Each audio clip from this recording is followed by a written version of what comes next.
Hi there, everybody. I hope you're all ready for the week. I know it's not always easy to do after a nice weekend, which I hope you had. But yes, let's jump into it. Let's see what kind of energy is coming up for us. I'm going to be using this deck of cards called the Odin and the Nine Realms Oracle. So, if you're not familiar with this is the Norse mythology. And if you've watched Vikings, then you've heard of Odin, and you maybe got some idea around that belief system.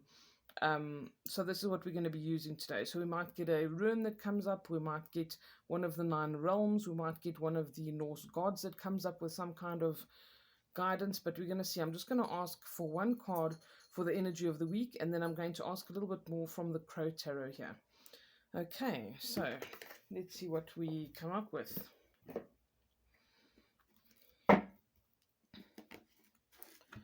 Let's see, can we have just one card for the general energy of this week, please? It'll be nice if it's a rune, because runes do hold a specific type of an energy, but you never know. Whatever we need to hear will come up.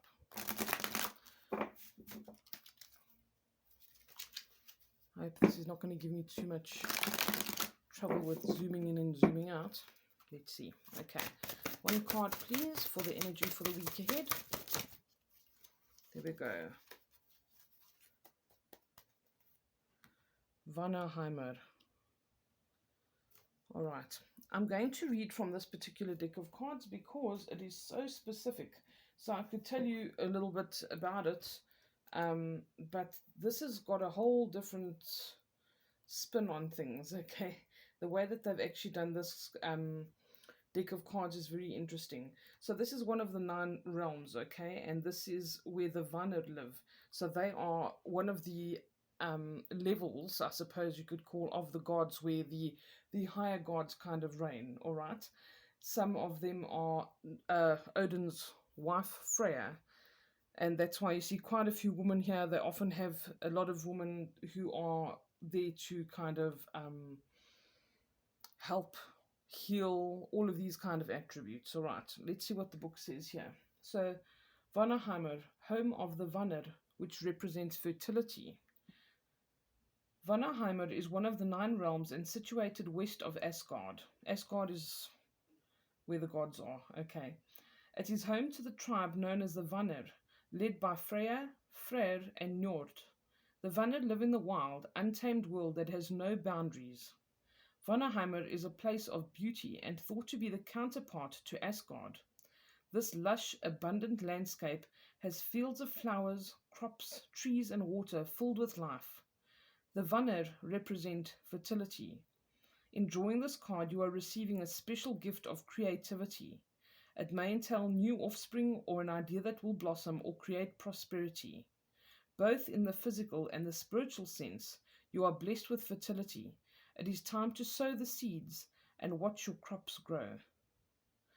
This is wonderful and very interesting because we've had this message a couple of times last week. I don't know if any of you remember, but fertility, especially creativity, was a repeating theme all the time. It's like, we even got told, don't rest on your laurels, be doing something constructive, be doing something with the creative, like muse kind of energy that's around us at the moment. We're getting encouraged to do this and to grab it because it's out there.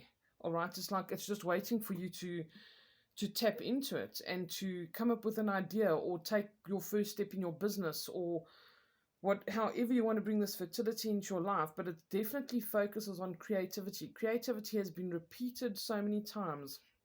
I am seeing some of my friends. I've got a friend who does the most beautiful woodwork, and he actually does woodwork that is based on the Norse pantheon. So he's done some really beautiful wood carvings and stuff this week.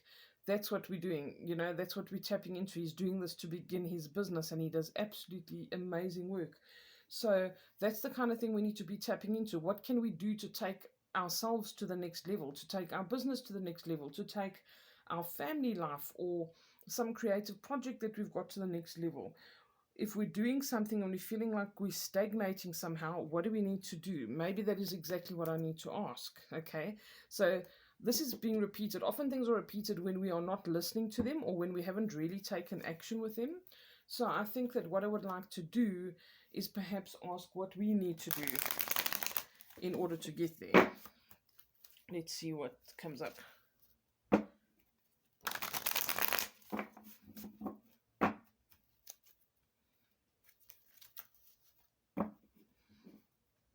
I don't shuffle before you guys watch the video because I like people to see what I'm doing.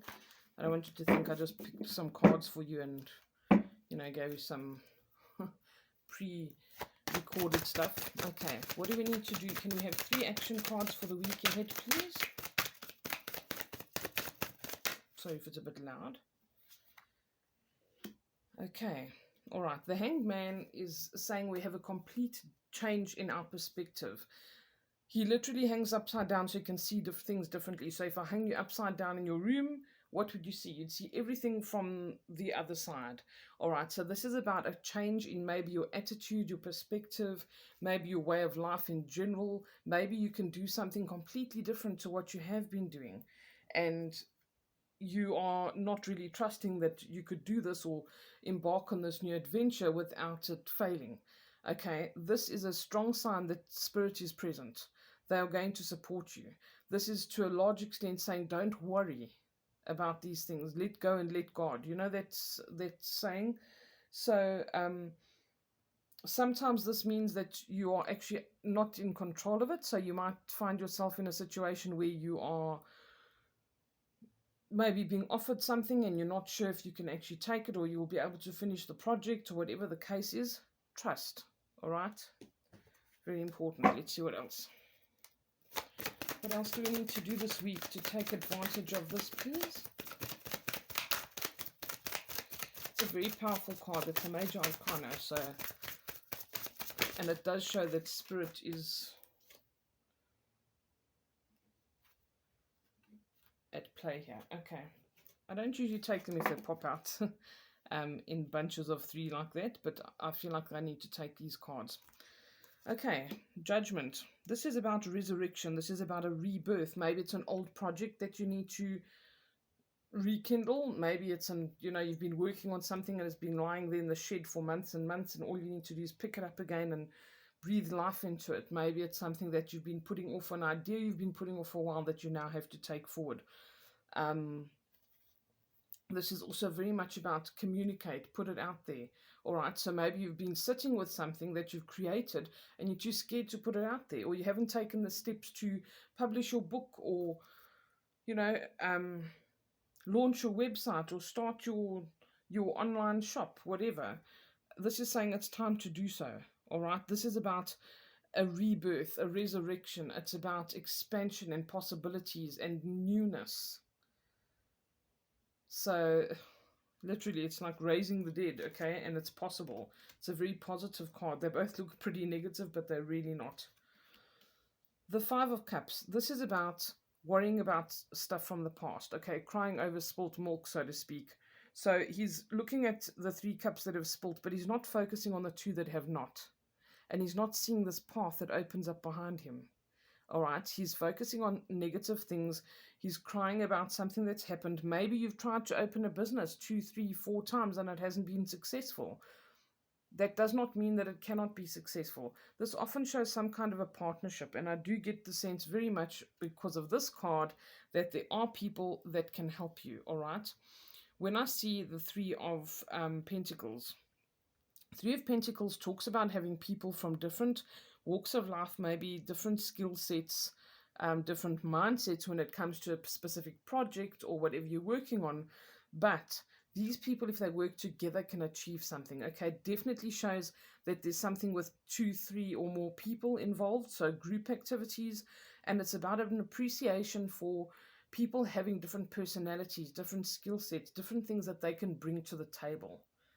Okay, so whether it's not a business related thing, maybe it's just family affairs, maybe you need to be more open with the people that you're discussing things with, even if it's something small. Maybe you want to all work together to work on your home, or whatever the case is, maybe you want to build a garden or anything. This could encompass anything, but it's saying immerse yourself in this creativity. All of these have got to do with creativity. In the traditional tarot, this actually has 3 guys who are busy building a cathedral. All right. And if they didn't have different people with different skill sets, they wouldn't be able to do that. They need a builder, they need an architect, they need, um, somebody who's a quantity surveyor, they need laborers of all different types. So, this is exactly what it's talking about. They can't do each other's jobs, but they can respect each other's jobs. And if they work together, they can make something beautiful. Okay, so it might not be that you have to work on your own. There's definitely so much of like the number 3 and group activity being shown here. So maybe you need to change your mind, change your perspective, and think you don't have to do everything on your own. And also, definitely don't be worrying about something that hasn't worked out in the past. Okay, don't tend towards a negative mindset because you're missing avenues of fulfillment here. All right, if you do that. Okay, I wish you all a beautiful week. As usual, you must please take care, and I will chat you all again soon. Have a lovely one. Bye.